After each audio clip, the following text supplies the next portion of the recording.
I'm going to tell you a story. I'm going to tell you a story about how I have come from being a medical school student to this, I'm 27 years old. I have lived in over 10 countries, and I speak 5 languages. Why? Well, actually, because I was forced to. I needed to achieve. I wanted to be a successful individual. I needed to be a professional. To gain that, I have been put into schools all over the world to gain the best possible education. This was the goal. I needed to be a doctor. I wanted to be a doctor. I felt that this is the most noble profession. And it was rough. Being put into schools where you don't speak a word of a language that other people are speaking, you're sometimes bullied. You're sometimes the laughingstock of the whole crowd. But I was determined. I needed to do this. I needed to be a doctor. This was the goal. This was the dream. This was the vision. And after approximately 7 years of studying, accomplishing 2 degrees back to back, and taking probably a week off, I have realized one day that I have forgotten what I'm doing. I have forgotten why I'm doing this. We frequently get so caught up in our actions. We're surrounded by people that are professionals, confident individuals. We want to be just like them. And we forget what it is that we want. So I was really confused. I decided to take a break. I went to Peru, and I spent a month working at a medical clinic in Peru. I lived in the most horrifying conditions. I ate mashed food every day. I slept on a floor mat, and the room and the conditions that I lived in were uncomparable to my life in Canada. And I realized that I cannot possibly help people on a professional medical level if I can't even understand their language. I didn't speak Spanish. So I was really confused, and I decided to take some time off. I decided to take a year off. I went traveling. I came to Asia. I came to Indonesia and made my way to Bali. In Bali, I was just a regular tourist. I climbed volcanoes, I hiked around rice fields, and one day as I was walking through one of the rice fields, I got completely lost. And a man passed by, wanting to ask if I needed assistance to find my back to Ubud. The path that I was on literally ended in between the pages of my Lonely Planet guidebook. I had no idea where I was. And we started talking. He decided to show me a beautiful valley, actually very close by. We started hiking this valley, and he wanted to introduce me to his village that was just right, to his family in his village that was just right on the other side of the river. And so we hiked down the gorge and made it to his village. After meeting his friends and family, I have absolutely fallen in love with the children. Their sincerity, the genuinity of the people. I was asked if it would be possible for me to teach them English. So from that very day, for the next year, I have come to this family every single day and spent time with them, taught the children English, cooked for them, did yoga with the women, and It was the most rewarding experience. I ended up getting a job in one of the local international schools to support myself. And after a year, I needed to make a decision what to do, whether I should stay or go. And it was Christmas time. I came to visit this family, and everyone was there. They were expressing great gratitude for the work that I've done, for the time that I've spent. And they took me to this plot of land and told me that they want me to keep it, that it's mine, so that I wouldn't have to go anywhere. And so the second that happened, I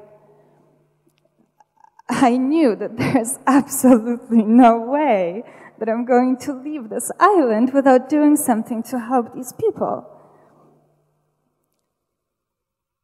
So I've rented a room, a tiny space, and with the help of my friends, tons of volunteers, we've basically put a schedule on the door so that children would know when to come to learn English, completely for free.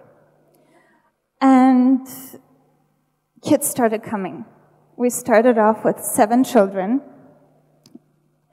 After approximately 2 weeks, we had about 30.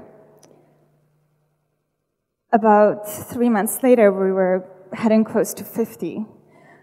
I was so determined. This was the new goal. This is what I needed to do now. This was the new plan.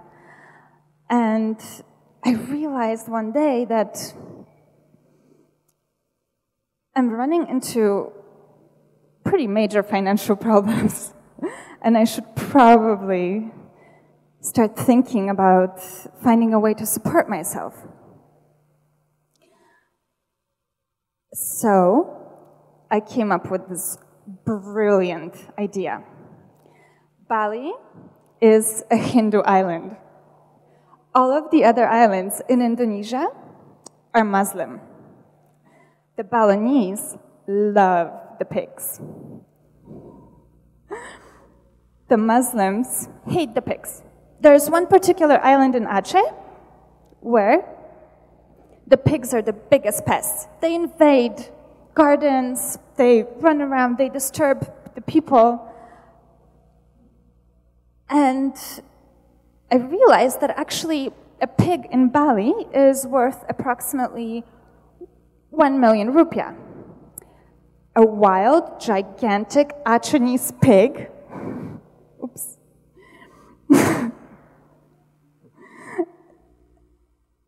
is approximately 20 million. So I've decided I'm going to hunt the Achenese pigs and bring them to Bali. Who would not want this? Wild, juicy, red meat. So I've came up with this meticulous plan, how we were going to hunt the pigs, set up traps.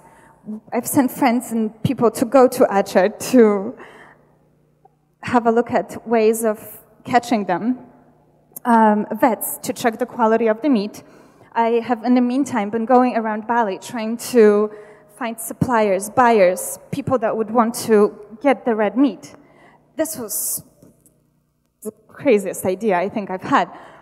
But anyways, we caught the pigs. We caught the pigs, we put them on boats, and when the pigs left the shore, I should probably mention that the value of them was approximately $200,000. And the pigs made it to the first stop. It turned out that a new law just came out, literally a couple of days before, and Bali no longer accepted wild stock. We were unable to bring the pigs. So I needed to come up with another way. So we were I was thinking about this, and I figured that a really good way to subsidize the cost for the free education for all the local underprivileged children would be to start offering paid classes to the adults and to the members of the expatriate community. So that's exactly what we did. And very quickly, people started coming. People started coming wanting to help. People started coming wanting to teach. People started coming wanting to learn, teaching French, Spanish, Japanese, Indonesian, Mandarin. And it just turned into a life of its own. We've been operating for a couple of years, and there have been tons of challenges. But every single day, no matter how bad it gets, if I walk in and see the smiles on the kids' faces, it makes all the difference. So I don't think I'm going to be a doctor. I think this is rewarding enough. So I'm going to tell you a story about why we called it Starfish. There's a story about a writer who used to walk down to the beach every single day before writing. And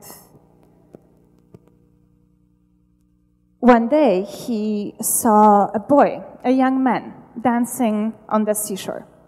So he looked closer and noticed that the boy is actually not dancing. He's picking up starfish and throwing them back to the sea. So he walked by to the boy and asked him, "Oh, young man, why are you picking starfish and throwing them back to the sea?" And the young boy looked at him and said, "Well, what does it look like I'm doing? The tide is low and the sun is going down. If I don't pick the starfish, they're going to die." So the man looked to the shore and realized that there were thousands of starfish on the shore. So he looked at the boy and said, "Well, but why does it matter?" And the boy picked up a starfish, looked at the old man and said, "It matters to this one. Thank you."